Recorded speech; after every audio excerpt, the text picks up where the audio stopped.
आपल्या विद्यार्थ्यांना हुशार कसं होतील याकडे पालकांनी लक्ष दिलं पाहिजे। त्यांना पाटी पेन्सिल वही या गोष्टी तुम्ही दिल्या पाहिजे। डॉक्टर बाबासाहेब आंबेडकर म्हणायचे शिक्षण हे वाघिणीचं दूध आहे बघा, आणि मग वाघिणीचं दूध पिल्यानंतर तो माणूस डरकाळी फोडणार। ज्या माणसाच्या कडे ज्ञान आहे तो कुठल्याही गोष्टीमध्ये चूप बसत नाही, गप्प बसत नाही, त्याच्या ज्ञानानं तो समोरच्या व्यक्तीला वेठीस धरतो।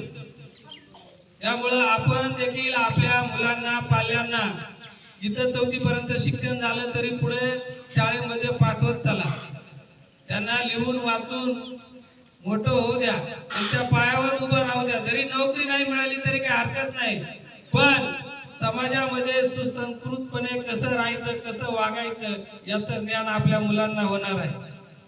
आणि दुसरी गोष्ट आपल्याला आरक्षण आहे, त्या आरक्षणामध्ये आपल्याला फायदा आहे।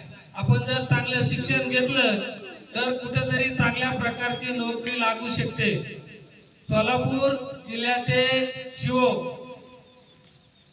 डॉक्टर राजेंद्र भारूड हे देखील भिल्ल समाजाचे होते, तरी पण ते काय होते शिवो पूर्ण जिल्हा त्यांच्या ताब्यात होता बघा। शिक्षणामुळे माणूस खूप पुढे जातो, त्यामुळे आपण शिक्षण घेतलं पाहिजे। मी देखील एक आदिवासीच आहे, मला कधी कधी असं वाटतं की आल्याच्या नंतर